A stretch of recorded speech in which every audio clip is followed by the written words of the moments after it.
It's time to make some changes. We've lived in this 1973 Airstream that we restored ourselves for almost 2 years now, and there's one thing that really needs to go. And it's this front area. You might see this and say, wow guys, it looks so beautiful. And honestly, it does look really beautiful and we really like it, but functionally, it needs to change. When we designed this layout, we dreamed of a big chunky couch, and that's exactly what we built. However, after almost 2 years of living in here, working and eating and dining and just relaxing, we realized this layout, particularly because of the swivel table, is no longer serving us. So in this video, we're gonna transform this into this. Here's the problem with our seating area. It doesn't really function well with this table on. Right now, we are sitting exactly how we dine, kind of like this. This is how we eat.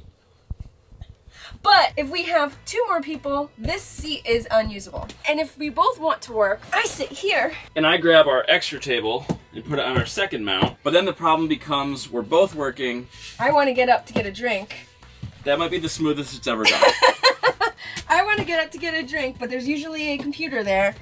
And stuff on this counter. And it doesn't work out. So we're gonna change it. Thankfully, when we built out this front seating area, we thought ahead because we built these 2 sections separately from each other. So all we have to do is take this one and turn it this way, and then we can create a dinette. Now it sounds simple, but we have a few barriers in the way, including our heater. And hopefully I don't have to actually take it out, but we'll see. We're also gonna be sacrificing pretty much all of our shoe storage, so that's gonna be a new challenge to also figure out. But first we have to rip out all of this floor. And truthfully, it's not holding up well to begin with. The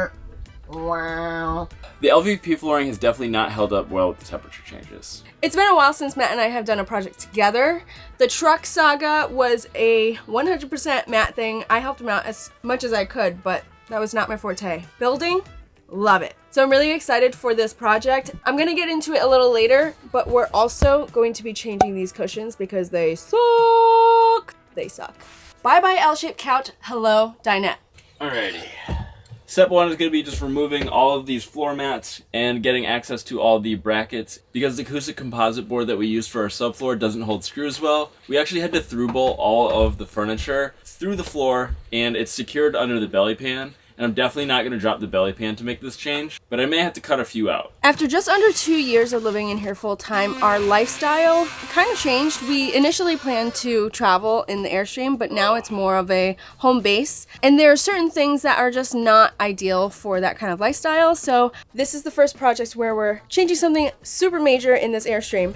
God, that really needs a clean.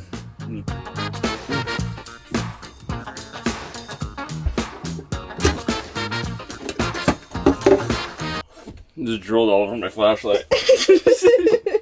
We moved in before we had any of this inside stuff already done. We had a bed, and then we had the 2 benches figured out, but that was it. So this is not the first time we've projected in here and lived in here at the same time.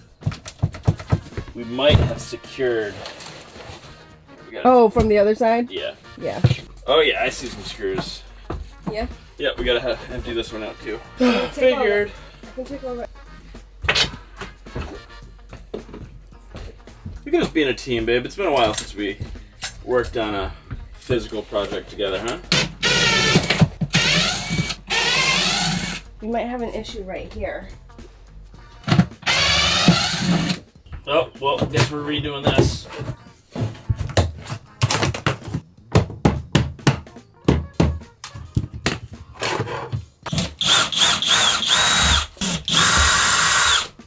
Oh, you're taking that off? Yeah.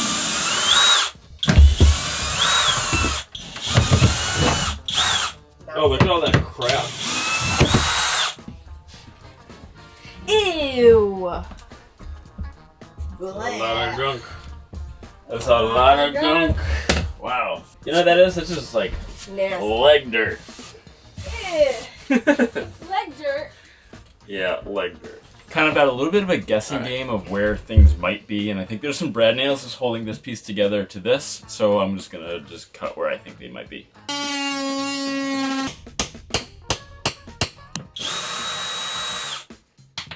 When we first started this project, we thought we could bang it out in just a day, maybe 2, just waiting for paint to dry. But we quickly realized that we did a really good job putting this together, which meant that it became a little bit harder to take it all apart.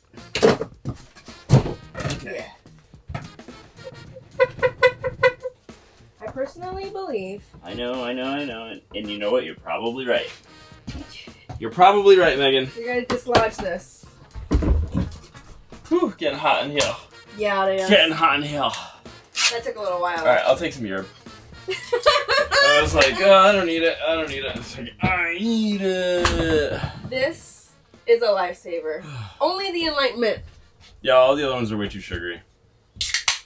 The problem that Matt said I'm right about is that this came in last. So this slid in while this was already here. This is going to prevent us from lifting it up, and it's also going to prevent us from sliding it forward. So it just needs to get dislodged so that we can actually get this out, and then we'll put it back in. If I remember correctly, we have like random screw brackets in the back. We do. Oh, look at AirTag. So for this, I'm going to show you guys my favorite tool in the world. Right angle bit. You just take this, plop your bit in there, and now you can get to different angles.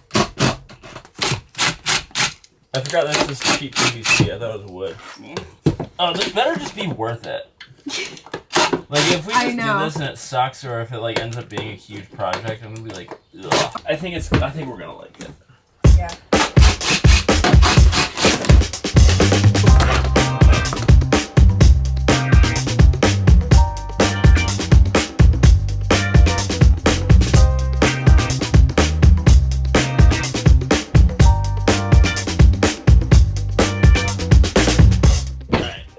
We should be able to just lift it up and out. Oh no, not another thing in the way. Oh no, who could have foreseen that happening? Needs a little lift. Yep. Yes. Yes. This feels familiar. When we used LVP flooring, we knew that there was a good chance that it would buckle, split, or just kind of look bad over time. And honestly, we took our chance anyways. And it turns out with all the temperature fluctuations, the high humidities, the freezing cold temperatures, and the high heat of our wood stove, this flooring just did not hold up. So we're debating if we should replace it with something else entirely.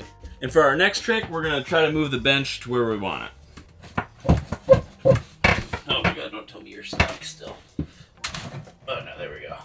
Okay.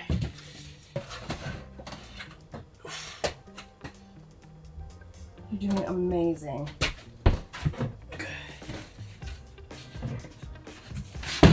Ow. Actually? Good thing you have closed-toe shoes. Yeah, I know. That looks about right to me. Now for our next trick, we're gonna try to put it back together. So. That's exactly where it is. Okay. Okay. And I'll sit across from you. I think this is way better. I'll make you a burger. I know you're hungry. No, I'm just thinking. I got it. And also regretting my decision to start this. Ah! This familiar feeling of slight regret really had me thinking about when we restored this Airstream for the first time, and honestly, we couldn't have done it without this video sponsor, eTrailer. When we restored this Airstream over 2 years ago, there were a lot of things we had to do for the very first time, which meant we needed to learn a lot of new things. And with so many online resources and so many seemingly biased reviews, it was hard to find a single source that I could trust until I found eTrailer.com. Not only is eTrailer.com a one-stop shop for anything you might need for your RV, truck, or trailer, it's also a wealth of free knowledge. I was able to learn so much from eTrailer's free resources. I learned how to do all of our trailer wiring for our 7-pin, for all of our lights, trailer brakes, and breakaway kit, and I also learned how to troubleshoot and replace our truck's 7-pin connector. But all the free knowledge definitely doesn't just start and end with electrical. We also learned how to properly load a trailer with 60% of the weight on the front and 40% behind the rear axles. We also learned about the proper ratio of tongue weight to trailer weight, as well as how to pick a proper weight distribution hitch and set one up. We ended up going with the Blue Ox Sway Pro. Having a proper weight distribution hitch is key for having a safe towing experience. Not only did eTrailer help us with trailer upgrades, it also helped us with our truck. We updated the suspension of the Rusty Rado with Sumo springs and added tow mirrors for a better towing and regular driving experience. We're putting all of our favorite RV accessories and necessities in the description below, so if you need anything for your RV before your next road trip, make sure to shop at eTrailer.com. Now let's get back to the restoration renovation. Anyone who's ever done their own DIY project knows that at some point you're gonna lose some steam and a little bit of energy for the project, but the only way to actually complete it is to keep pushing forward. So that's exactly what we did. And for us, the next step was more destruction.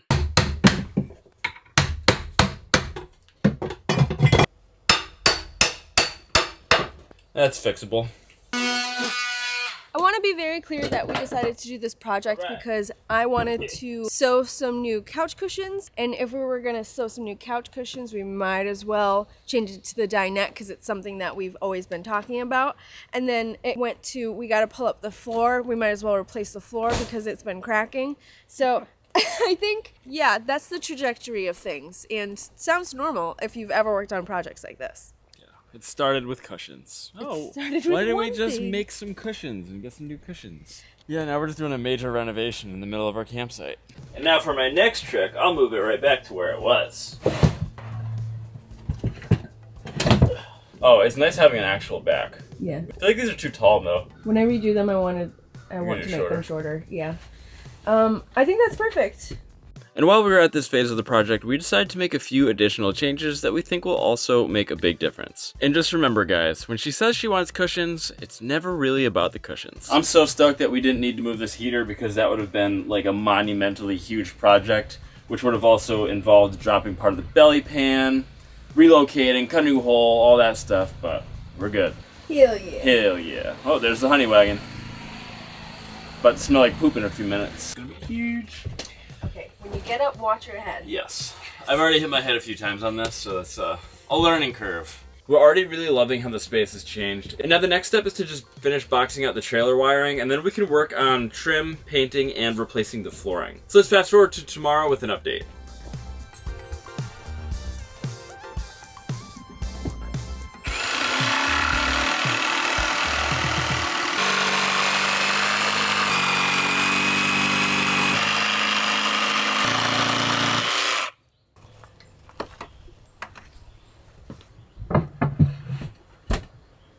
Not bad. Oh, that's perfect. Yeah. Yeah, that's fine. Time to sand and stain. Unlike the floor that hasn't held up at all, the countertops have done exceptionally well. And I think that's because we use Danish oil and polyurethane to stain and protect them. And in our opinion, it makes the cheap pine look like a much nicer wood. Managing a project like this means that you need to constantly be multitasking. So while Megan's working on the stain, I'm inside working on the heater again. The next thing I need to do is actually add some ducting for the heater. The heater originally faced out through this little hole down here. But because now the bench is turned 90 degrees, I now need to add some extra ducting to make the opening go out here so it pushes air into the Airstream. If there's one thing to know about me, I believe in solving problems that I created. So, unfortunately, I was unable to get it to work. The off-the-shelf pipe is like 4 inches. This is like 3 5/8, and no matter what I tried with different pipe clamps and different collars, I just could not get them to connect. I have this flexible, professional-grade HVAC tape, and what I need to do is basically make an Oreo. And then this will expand enough to where I need it. One of the biggest lessons to learn if you're trying to rebuild your own Airstream or make a van or a bus or anything like that is that any RV or van specific item will probably not really be that compatible with an off-the-shelf product from the big box store. So you're gonna have to get creative like I did with this ducting. It ain't pretty, but it will work. Will you do the honors of turning on the heater?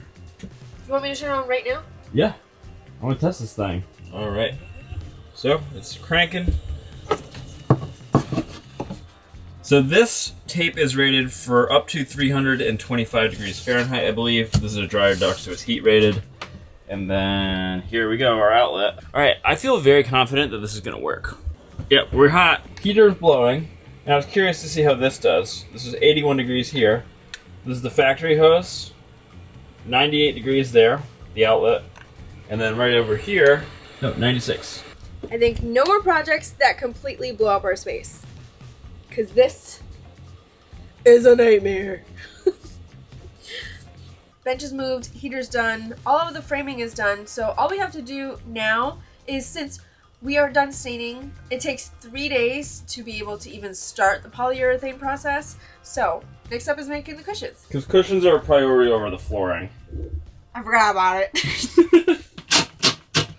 We are just about done with this front area. Matt routed the heater last night, and we have a really good plan for covering up the hole that was on the inside. Matt went out this morning and got I'm gonna call it a vent, but it's a sidewall register, and we're just going to give that box some airflow because that ducting gets a little bit hot anyways, and we want it to look good. Instead of covering that hole with whatever and making it look bad, we're just going to intentionally put a little vent right here so that this box has a little airflow, and that's where the heating duct is.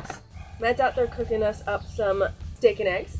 It's cooking hot stuff. What's up? Making some steak and eggs with some cheesy potato hash, lots of onions. Hash browns. Got Steak. Eggs. Matt. Oh yeah. This is what our stained board looks in the morning. We should have conditioned it before we put the stain on, but we were kind of in a rush. We just need our place to get back to normal so that we can go back to normal. So we skipped a few steps, but honestly, it's a part of the Airstream that no one's gonna see because the cushions are gonna be there, so we're not too worried about it. And this is how crazy our campsite looks. Wow. Yeah. All right, let's dive in. We only have one thing left to do for this phase of the project, but we had to sit down and enjoy a big breakfast because we worked hard and we deserve it. So I'm using these L brackets to connect our countertops to the framing, and also gonna put a couple on the wall side as well. There's no wires pretty much once we get over this direction, so there's no worries about drilling into the wall. We know that because we built this whole thing, and if you haven't seen our entire Airstream restoration playlist, we're gonna link it down in the description below. Feel free to watch it at your leisure. It's gonna be so nice to have another counter. Yeah, I'm really looking forward to this. Do you want me to do it? Oh yeah. I'm a tiny person. Yeah. Yeah, because like I can just do this and you have to sit on your back. Right. Adding this little shelf might seem like it's a small and insignificant feat, but it really opened up a ton more storage and organization. Plus it's another surface to put our stuff on. And when you live in 150 square feet full time, every inch counts. But now that we have more space on the floor, we need to figure out what to do for the flooring. Because the LVP didn't hold up, so we're thinking between just trying to make it work again anyways, or maybe switching for something like carpet or even a sheet vinyl. So let us know in the comments what you think we should use. And now we also need to figure out what we're gonna do for a new table. We have been looking at a specific table pedestal from eTrailer that also lowers down, so we might be able to like do a day bed. Should we do a big table, or should we keep these two swivel tables that aren't necessarily the best choice? But we have it, and we could just move on from here. So we hope you like this video. I definitely had so much fun getting back into projects and getting my tools out. But the last thing that we have to do today is sand and paint and wait for paint to dry, but you guys don't have to wait. So here's the final reveal of our new dinette system.